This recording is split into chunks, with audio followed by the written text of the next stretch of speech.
Alrighty, everybody. Welcome to webinar 3, the final webinar in the series of 3. And today we will be covering making the most of your tour experience. So these last 2 webinars have really broken down your pre-tour responsibilities and the brick and mortar stuff on your tour. Let's take a look at how we can take everything we learned and take full advantage of it so you and your girls have as amazing of a time as possible. What we're going to be covering in today's webinar will be a little bit more about group travel, what some of your on-tour responsibilities are, and some international tour best practices. First, let's dive into group travel. So, on-tour interactions with the groups you're traveling with. Let's first figure out, who are you traveling with?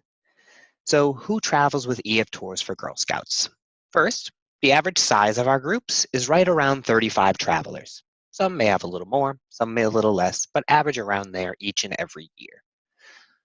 The groups are made up of Girl Scout troops, which I'm sure a majority of you are. We have council trips, which is a council person taking a group of girls from their area. Have a few council shout outs in here as well. We also have family trips, so it's not specifically just the troops in the area.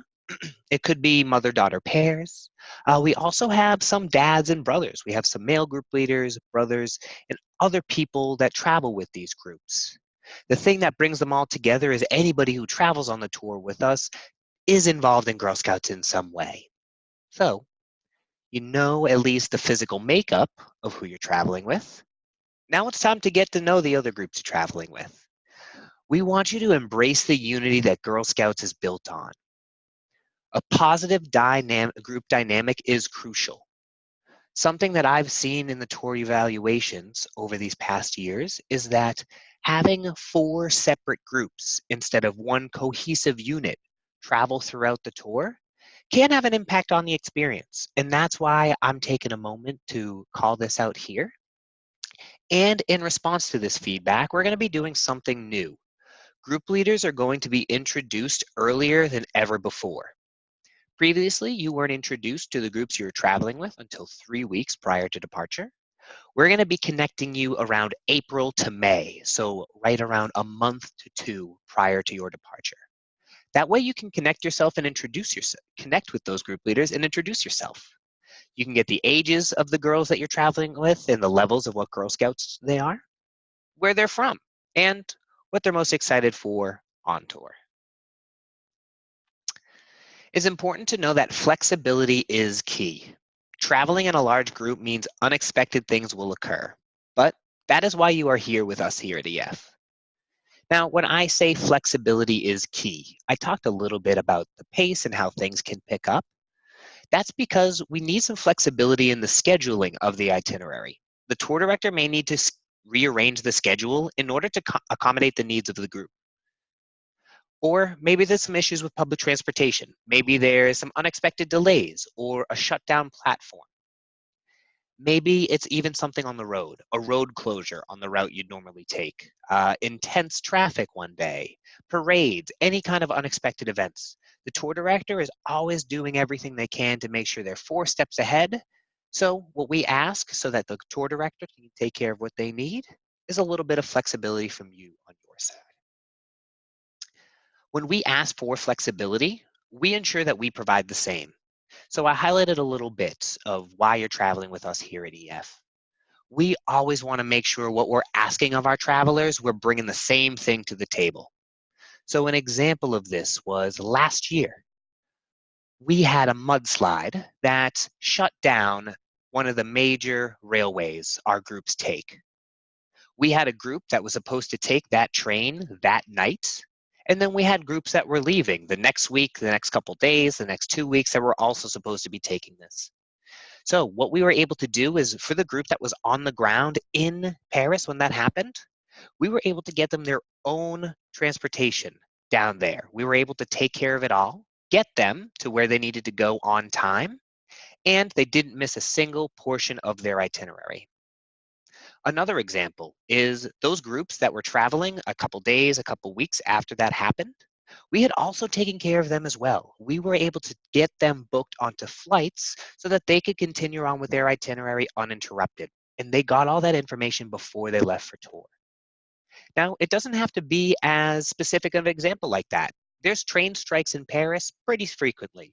It's always something the Parisians love to do. So this is something that we are always staying on top of.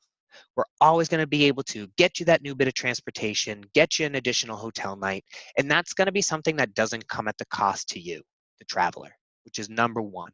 So when we ask for flexibility from you and your groups, we want to make sure we're stepping up to do the same. If you were early, you were on time. We are going with military style here because timeliness is equally as important to flexibility in group travel. One late arrival can throw the entire day off track, and I'll highlight next slide as to why. And really, when you see these people coming in late, it can sour the experience with the group because one late person can mean a reservation for 40 people is missed. And you'll really see that displayed here and how busy your days are going to be while you're on tour. Up at 7 a.m., breakfast, then out the door by 9 to do your local expert guided tour of Paris. You'll finish up around noon to 12:30, have time for lunch. After lunch, you'll take a walking tour and visit the Latin Quarter, then go to the Louvre, then go to dinner, then do an optional river cruise, and then get back to the hotel at 11 p.m. to get a good night's sleep, to wake up the next day and do it all over again.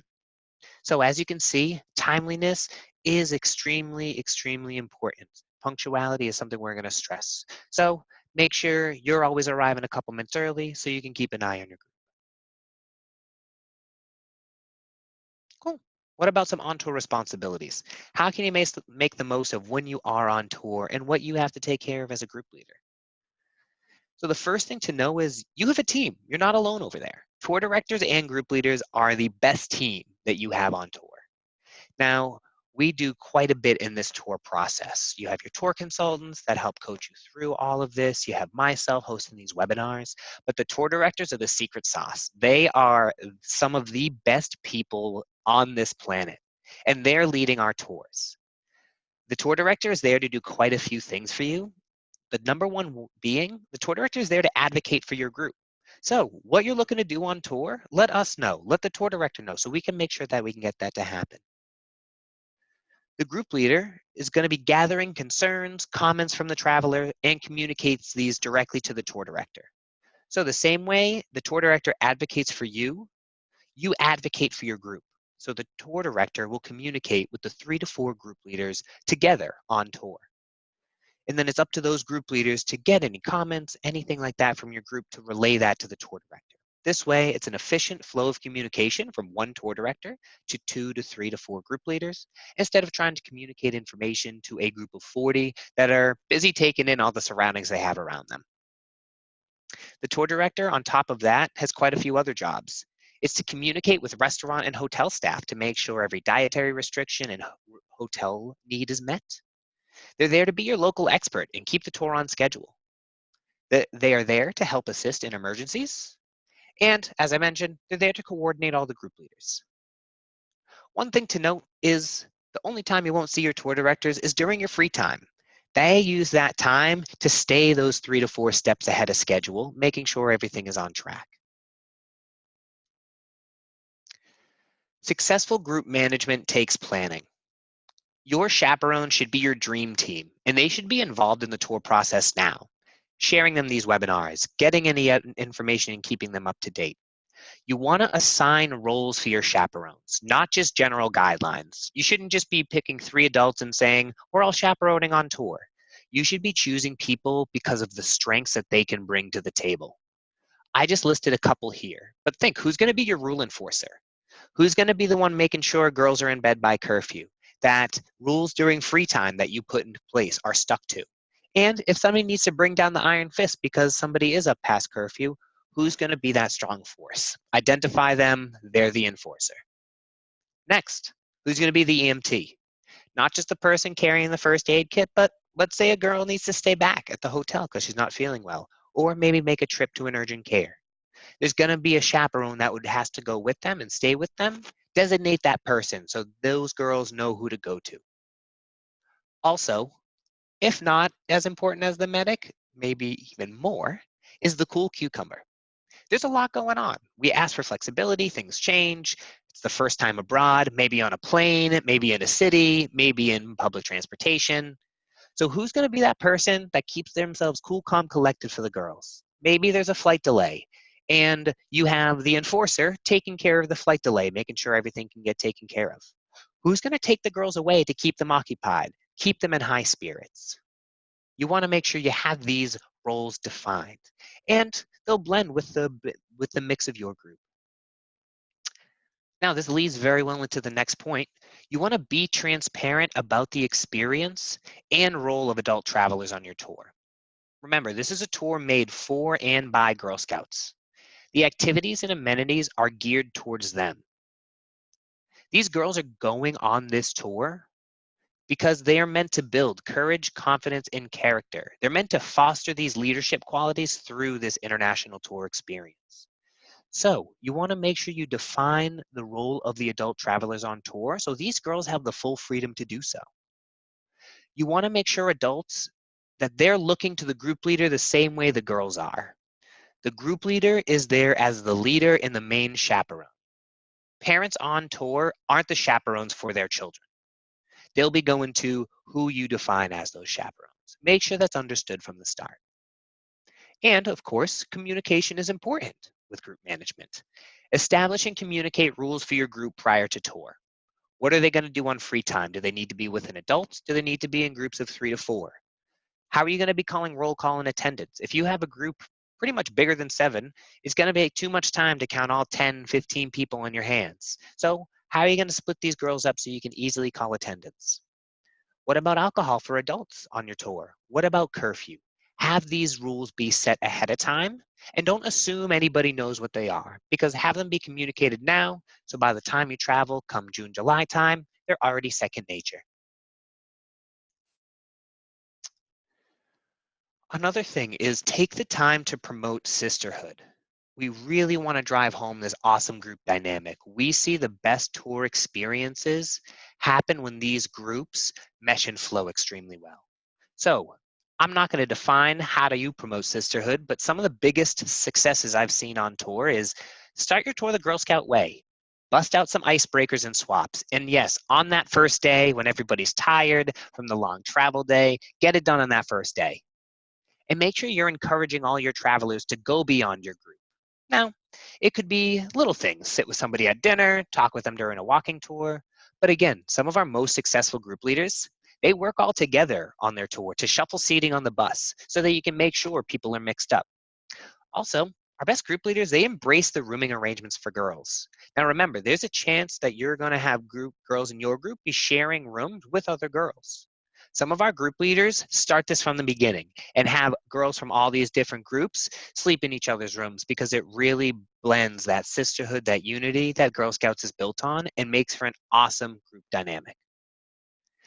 I think the most powerful exercise that I've seen to really get the most out of your tour is to set up time to reflect on the day's experiences together and aloud. Now, maybe this is something that you start with your own group first before people feel comfortable sharing it to the group of 30 or 35. The thing here is you're doing so much on your tour. And unless you really take time with the girls to talk about it, they have all these feelings and emotions, and then giving them a platform to really digest what they have seen that day makes such an impact. So make sure you're setting this time so you can do that for your group and maybe even work up to a large group sharing experience, because you'll see maybe some of the shyer or quieter travelers on your tour are really the ones to step up here and break the mold. All right, let's go ahead and take a look at some international travel tips. First, wanted to start off with packing. For all of our tours, carry-on bags are extremely encouraged. We do not suggest anybody on your tour to be taking a checked bag, and honestly, it's for quite a few reasons. One, checked bags are extremely cumbersome. If you recall from the last webinar, there's not going to be many elevators, if any at all. So you and all of your travelers will be responsible for carrying that luggage up 3 to 4 flights of stairs. You're going to need to be huffing it around those cobblestone streets when you're getting off the bus and getting to the hotel. These bags are quite a burden when they're the size of checked bags. The bigger point that really drives this home is nearly every flight you are going to be taking will have at least one layover. And that means there's a good chance that your checked bag does not make it with you to your final destination. Every single year, we have a checked bag that does not make a connection. And not only do they not have their stuff when they land, but you're going to be in a tour that's most likely going to more than one location. So by the time your bag is able to get to you, it's not on that second day of tour. It's by the day 6, 7, or 8, by the time you're on your third city, second country. Now, I understand that this can seem like quite a bit of a feat. How am I supposed to pack onto a tour for 15, 17 days? How am I supposed to fit that all into a carry-on bag? That's impossible. Well, first, I can promise you it's not impossible, but I do understand that this can be quite a task to really overcome for you and your group. And this is not an expectation that you should just be telling them, hoping they listen to it, and then moving on from there. This should be one that you're really driving home with your group. So you want to use the 3 R's when packing for your tour. You want to reduce, reuse, and repack. That's reduce the amount of clothes you're bringing. Maybe you don't need to bring that 4th pair of shorts or jeans or whatever it may be, because the second R is reuse. You're going to be reusing clothes on tour, re-wearing clothes on tour. So reduce what you're bringing. Don't be bringing the bulky sweatshirts, the bulky denim. Bring things that you can layer, things that you can tie around your waist that aren't going to take up too much space. And the most important one is pack and repack. As I mentioned, this is not just something you should pass on to your group and hope they do it, because that's why we have checked bags. This is one that you should really build into practice. You should be requiring packing sessions for your group, because this really is an instance where practice makes perfect. Myself included, Tori, who's here on the webinar here, we all thought that this was going to be impossible in the first time we traveled internationally to fit this in. How we perfected it over time is doing it over and over. So make this fun. Make this be a contest with your, maybe with prizes. Make it so you have it come to a meeting starting after the new year. You could do a contest with prize. Who's able to fit in the most creative ways, the most outfits into a carry-on bag and have a prize. Or maybe you assign a girl each meeting. A girl each meeting will bring their bag, and as a group you review. And you can make some decisions of maybe we bring that, or maybe we don't need this. And I always have been getting this question. The standard carry-on size is the dimensions of 9 by 14 by 22. Now, it may vary by inch on each airline, but this is what I've always gone by, and fit works quite well. It's the size of an average gym bag, duffel bag.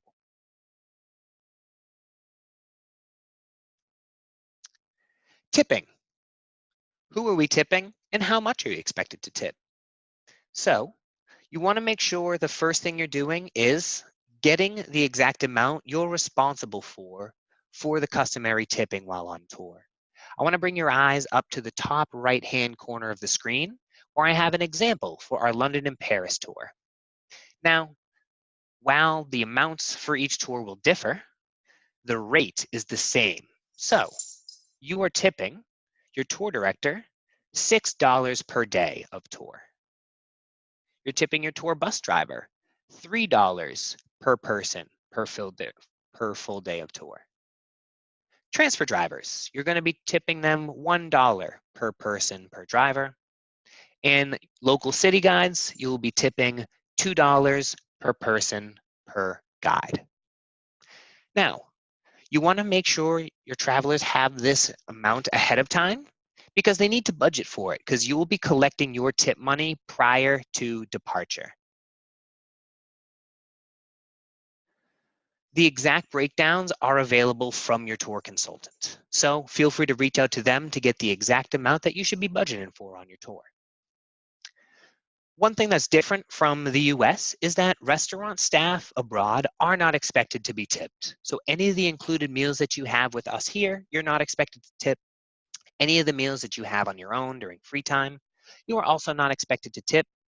You always get the answer to the question. If somebody absolutely blew you away with their service, you're more than welcome to leave a tip. But this is not similar to US customs where you're expected to leave a flat rate.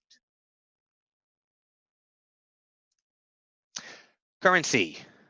Show me the budgeted money. So, outside of tipping, how much should your girls be budgeting for tour? And the general budget for tour is anywhere from $30 to $60 per day. And that's really to break down your spending money on tour and any meals that you don't have included on your trip. This is a great way to empower your girls to take charge.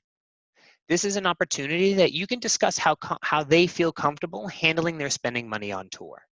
So each year, this is where we have our group sit down with the girls to say, all right, how do you want to handle this? And it can be anywhere from girls opening their own checking account so that they can take their own debit card with them so they can have that way.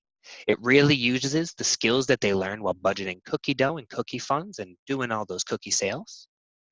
We also have some girls that aren't ready to open up a checking account, but maybe it's being added as an authorized user onto a parent's card. This is one that you should have these girls have a conversation with their parents about to see what they feel confident doing. This is a great opportunity to build confidence, and it's a good way to have these girls take the lead.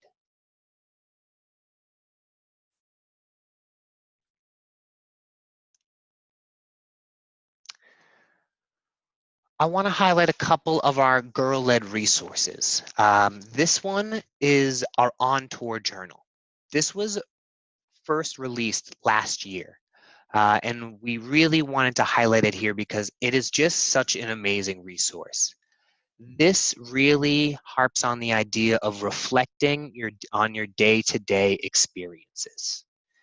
This is a way where people can write down anything and everything they're feeling. And there's a bunch of awesome graphics in here to help really draw some ideas about of what these girls should be writing down or drawing or over anything that they're feeling. So I actually have an example in front of me. You can see some of the example pages. The first page, how to use this thing, stuff it in your pocket, throw it in your bag, keep it close to you, open it up, write down something new. It's really meant to get these girls thinking about what they saw that day, and it gives them a safe place to write down all these feelings and emotions. And we actually have an example of a journal that was submitted to us while they were traveling on a Japan trip. So these girls really take this above and beyond. I have pages right in front of me. Draw something you've only seen in this country. Pages left blank for your own doodling. Draw you a new animal that you saw today. These are just activities that are really meant to get the juices flowing, to get these girls to think about their experiences. And this is an awesome, awesome tool that you'll be getting when you receive the EF Tours backpacks. We have quite a few other resources as well. We have something called the Uncommon app, which is a tool that helps these girls perfect their personal writing style. It's geared towards those who are looking to write a college essay in the next couple of years, but it also gives general guidelines on how to be a successful personal essay writer. So if you have girls that are applying to school or just those achievers that are really looking to work on their English writing, this is the resource for you. Let me see if I can actually pull this up. Awesome. Yes, the College Essay Help with the Uncommon app. We also have WeShare. Now, this is something we offer always to our groups that when they first sign up for the trip, and it might not be something that you'd consider just yet. This is an opportunity to earn high school credit based on the tour that you're traveling on. The general premise is you have a resource to help source a question. Help source a question that these girls are looking to answer while on tour. It involves some work before tour, during tour, and after tour, where they submit a project. And once they submit that project, they can receive that high school credit from us. We are an accredited organization, so we can provide that for them for their submission. We also have a contest each year for the best We Share Project wins a scholarship to travel with us again. And we always have those girls that are looking to get a couple of steps ahead. How can they earn college credit? You can earn college credit by signing up for a course. We have partnered with a local university, Southern New Hampshire University. It's a course that I won't get too far into. I'll let you read over, but it's a course that you complete before, during, and after tour associated with this university, and you will be able to receive actual college credit for this. So if you have any interest in these at all, feel free to reach out to your tour consultant. If it's WeShare, they'll send you a link for your girls so that they can sign up. The Uncommon app is something you can find directly on your group leader website under the Help Center. And you can also find resources on the college credit under the Help Center as well. All right, and last but not least, on tour, you're going to be rating your trip, every single aspect of it. You have the ability to rate each hotel, every restaurant, every activity you do. We're going to be monitoring this evaluation while you're on tour. That way we're getting live feedback so we can see how we're doing with every single group that's on the road and make sure it's up to the par that we expect it to be. Now, there is a question on there. It is asked, how likely would you recommend this EF Tours for Girl Scouts to a friend? This is a question that when we ask you this is one of our main ratings. And as you can see through this system here, we're always aiming for 9s and 10s. So when you're completing your tour evaluation, you will have the ability to rate each individual thing. But I want you to answer this question. Similarly, if you were asked by a friend, hey, how was your tour? Because this is one of the biggest things that I'm looking for in our post-tour evaluations. Anything that is not a 9 or a 10 is going to catch my attention. And on this note as well, I'm going to be sending you all out a survey based on your experience with these webinars here. You'll have the opportunity to rate things like the time I hosted these webinars or the amount of sessions that I hosted. But I will be asking you this question: how likely would you recommend these webinars to a future EF Tours for Girl Scout group leader? When you're answering that question, I ask that you think about this entire experience and give any other intimate details you have in the other questions provided. And with that being said, we are coming to the close of our final webinar in the series. I saw that there was quite a few things that were coming on in, so let me go ahead and get these questions pulled up, and we'll make sure we get each and every one answered.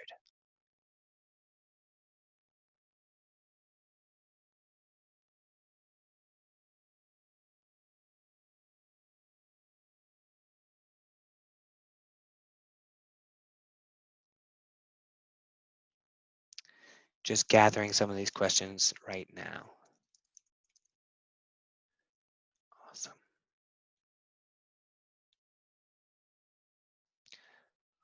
All righty.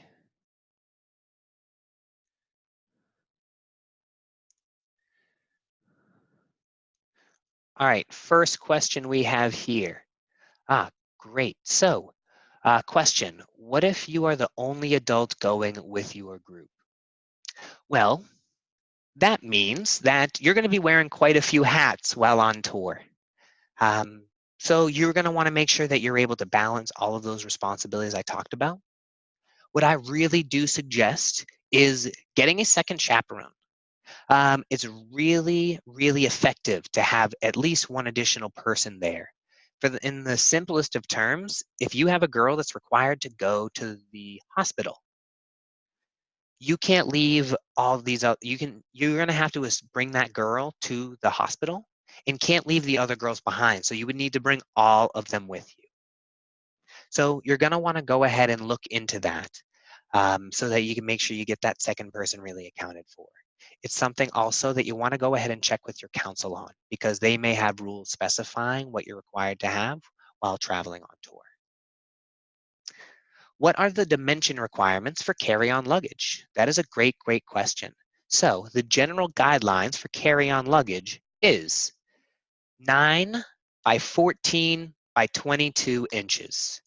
Now, no one's going to be taking an actual tape measure to your bag, so any mix of those dimensions is great. So if you add that all up, let's see here, that's 23.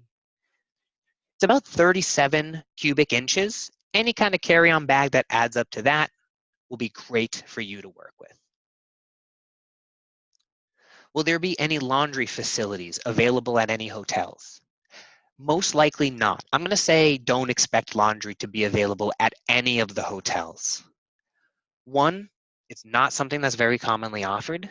Two, as you can see from my original slide with the full day, you're going to be leaving at 7 a.m. and back very late that evening. So you're not going to have the time to put a full load of laundry through. What we do recommend is bringing some soaps along so you can hand wash them. So if you have anything that's quick drying, as long as you're not in too humid of a location, that you can wash it, let it dry out while you're out for the day so that it will be dry by the time you wake up the next morning. Should tip money be in US or local currency? That is a great question, Brandy. So, tipping the tour director, you are able to tip the tour director in US currency. All of our tour directors accept US currency. Local guides and bus drivers should be only tipped in local currency. If I have only 4 paying members in my group, am I still able to go on the group leader trip? You are required to have 6 paying travelers in total in order to attend the international training tour.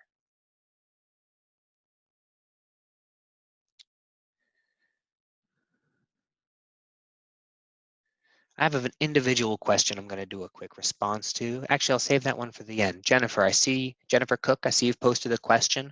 I'll make sure I follow up to you individually to get that one answered. Do folks ask people who paid full price to do the work of an adult chaperone? So I think that's a question that you should really feel comfortable asking yourself because it really varies on the group. Now, when people choose the chaperones for their group, they're based on someone they know they can rely on. So I think that you should keep that in mind and ask people to join your trip as an acting chaperone. I'm sure we've also had group leaders that have adults on tour as maybe a parent that has stepped in as a chaperone, but I think that's a conversation that you have to feel confident and comfortable having. For luggage, will girls have the EF Tours backpack and a carry-on? Great question. So you will be able to bring a carry-on bag, like a gym bag, duffel bag, with the dimensions I read before, and a personal item. Now you can use the EF Tours backpack, you can use another backpack, you can bring a purse if you choose, but you're able to bring a personal item and a carry-on bag with you on these flights. Do we tip each person on a daily basis? I am worried I won't be able to get enough local currency. So you don't have to tip them on a daily basis. The tour director, feel free to tip at the end of the tour. Your local guides, you can tip at the end of the tour. You won't have a local guide each and every day, but that will be one you want to have money for you on hand. That's why you collect it beforehand. And your bus drivers. So a lot of tours have a single bus driver throughout the entirety of the tour. Some tours, you may have 2 or 3 separate drivers. The group leader knows that you're looking for a heads up of, hey, when do I tip this bus driver? The tour director, he, she, or they will let you know, hey, bus driver John is going to be departing us today, so make sure you all say your goodbyes. The tour directors know to give a heads up so you know to pass off that tip money. Awesome. And I see a lot of people answering questions here in the chat box. If we could just let these questions come through and then have you tag in, I just want to make sure we keep these all unlocked. But I do appreciate your input here. Can I repeat what I said about tipping currency? No problem at all. So for tipping, you can tip your tour director in US dollars. We recommend it. Your local guides and your bus drivers, the other two that you're responsible for tipping on tour, we ask that you tip only in local currency. And you can get that exact breakdown from your tour consultant. Do we change money here or on location? So we suggest that you convert some money before you leave. That way you have money on hand, ready to spend it, and you can withdraw money from an ATM while on tour. What you can do is you want to check with your bank to see what your fees are for withdrawing money so that you can really weigh when you want to withdraw that money based on any kind of fees that you have here.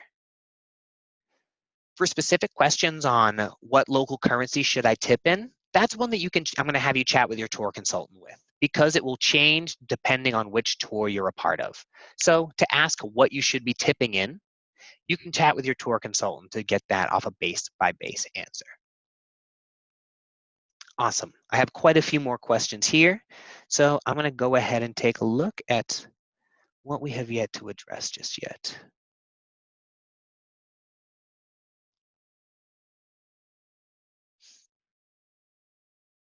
Where will the slides for all webinars be posted? Great question. So these slides are going to be available from your tour consultant after this session today. So if you would like a copy, feel free to reach out. What I do plan to do is I'm going to take the recordings of these webinar sessions, convert them to a video, and send those out at closer to the end of the month, like right before Thanksgiving. That way, every group leader who has attended these webinars has access to these recordings. So if you'd like the slides beforehand, feel free to reach out. And if you just want to hang tight for the recordings, they will be coming to you right around Thanksgiving time. Got it. Addressing liquids in the carry-on bag. I see quite a few questions on that one here. So how can you manage your liquids and your toiletry needs while packing into a carry-on? That's a great question. So you can fit quite a bit into those quart-sized bags, but the name of the game is efficient packing. So you should be bringing things as much as you can that don't fall into liquids. So we bring like bars of shampoo and bars of body soap. Those don't count as liquids, don't have to go into your liquid bag. Things like deodorant. You can get stick deodorant that isn't required to go into those liquid bags. Your first priority is getting items that don't have to be liquids. After that, you can balance with other things that you need to bring, like sunscreen, bug spray, toothpaste.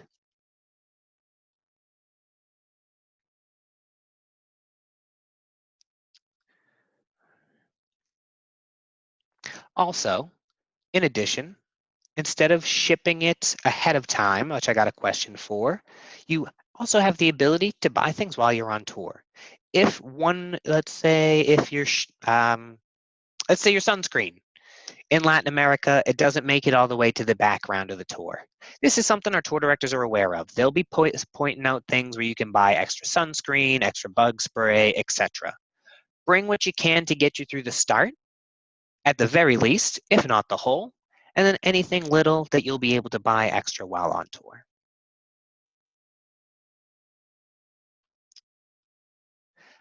Right here, tipping, is it a suggested or mandatory amount? That is a great question.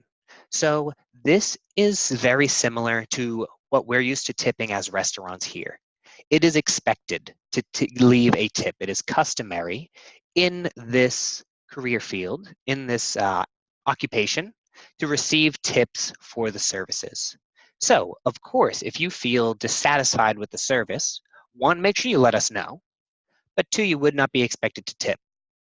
With that being said, it's very rare, if at all, that we come across a situation like that. So you want to make sure you set the expectation that everybody is expected to tip so that you can have that money collected before you depart for tour and disperse it as appropriate while on the ground.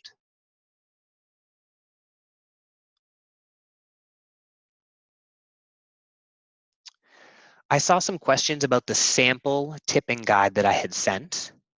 In order to get the exact breakdown of how much you're expected to budget for in what currencies, make sure you reach out to your tour consultant. They can get you the specifics for your tour. What about souvenirs? Can we ship them home? Of course you can ship them home. That's not a problem at all. We have actually had someone check their bag on the way home specifically so that they could send their souvenirs that way. That's not a problem at all.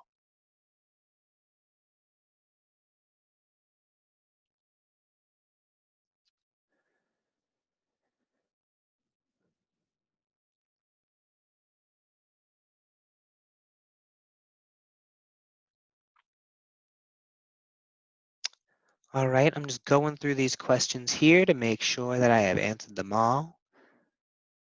Let me see here. Oh, I got an EF Tours backpack question mark. So just to explain what that is, we're very well known for the backpacks. We release a new design each and every year, and every single traveler that travels with us receives one. You don't have to bring it on tour by any means, but we do see a lot of our groups really take it and run. They customize their bags, bling them out, make it so it's their own backpack, and they love to have the juxtaposition of having the same design while going all out on the different um, additions that they add to it.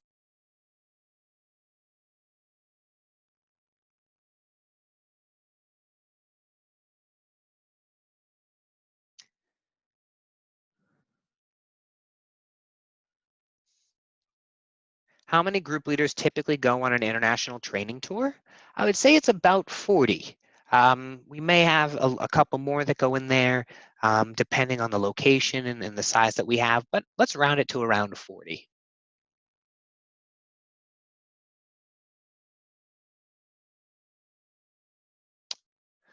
Awesome. We have some great suggestions, even things like bug spray, sunscreen. They don't have to come in liquid form. So the name of the game is see what you can buy in non-liquid form. For the flight home, can you check the bag and pay for it instead of carry-on? Yeah, that's definitely physically possible. Yeah, and I guess if you're going home, it's not going to impact your experience if you don't have your bag as soon as you get home. So yeah, you're more than welcome to. Recommended packing lists is another thing that we have based on the location you're traveling to. Reach out to your tour consultant so you can get the specific packing list for Latin America or Europe or the South Pacific area. What is the ounce limit on liquids? It is about 3 fluid ounces per container. I think 3.2 might be the exact measurement, but it's a 3, I'll round it to 3 fluid ounces per container. I just got a correction here, 3.4 fluid ounces. Can just one troop leader go on the training trip? Yes, only the main group leader is able to attend that training trip. So the leader training, that's a great question. We host for all first-time group leaders, so someone who has not traveled with us as a group leader before. We host mini EF tours. We had one in Paris go this October. We have one this February leaving to Rome. And what it is a shortened experience of what your day is going to be like on tour. So you have EF staff and some experienced group leaders that will be welcoming you when you arrive, and you'll be traveling the streets just like you would on a tour. You then have breakout sessions to really reflect on what those days were like so you can get on the ground experience and reflect on those experiences to bring home for your group to help let them know and understand what tour is going to be like. Is a checked bag included in the cost? It is not. Most flights do not include a checked bag. Those to Latin America will definitely not include a checked bag.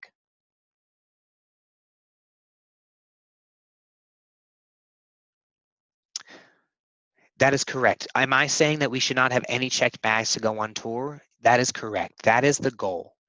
Everybody is able to pack into a carry-on bag, so we want to make sure we drive that home because we see each year someone's tour experience be muffled, to put it lightly, because a checked bag did not make it with them. We highly recommend this, and it's such an important thing to make sure it's understood for your group. That's why we encourage you to set these packing sessions. Make this a running thing you do with your group so that it's built in. It's actually feedback we got from some of our experienced group leaders that help us lead those training tours.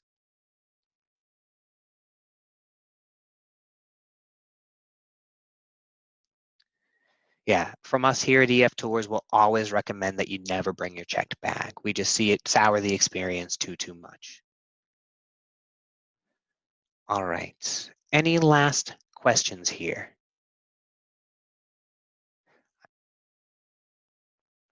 Great question. Any tips on how to handle prescription medications? So the best way and safest way to handle prescription medications is to bring the medication in the original bottle, and an even safer route is to bring a copy of the prescription as well. If for whatever reason you were asked to produce that prescription, you'd be able to have it on hand. And a carry-on bag can be anything that you'd like it to be. A duffel bag, backpacking, a suitcase, as long as it fits those dimensions that I listed before. I personally like the duffel bags. They're more malleable. They can fit into the overhead compartments better. I've seen so many people with the big bulky luggages that just barely fit the luggage requirements end up getting checked because they're not able to fit it into the overhead storage once other people has their stuff in there. There's no perfect way for it. If you already have the luggage, don't worry about it. The most important thing to really aim for is those dimensions. Personal preference after many trips, personal and with EF, I just am a big fan of the duffel bag.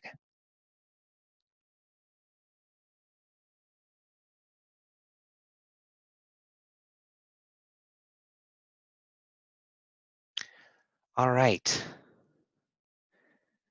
I have a couple individual questions I'm going to follow up to here. But any other ones for the group? We had a couple more come in. How do we know what immunizations are needed for Latin America?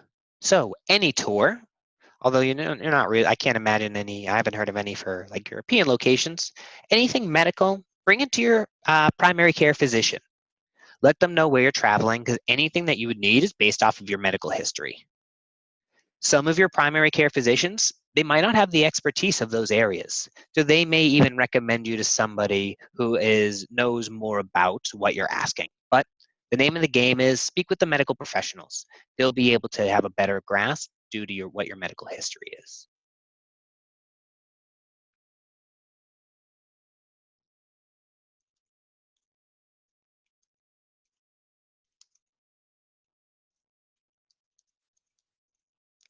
All right.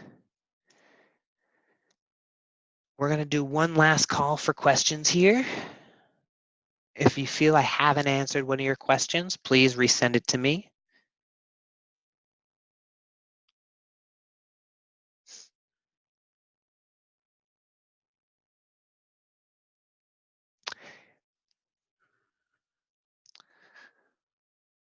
All righty.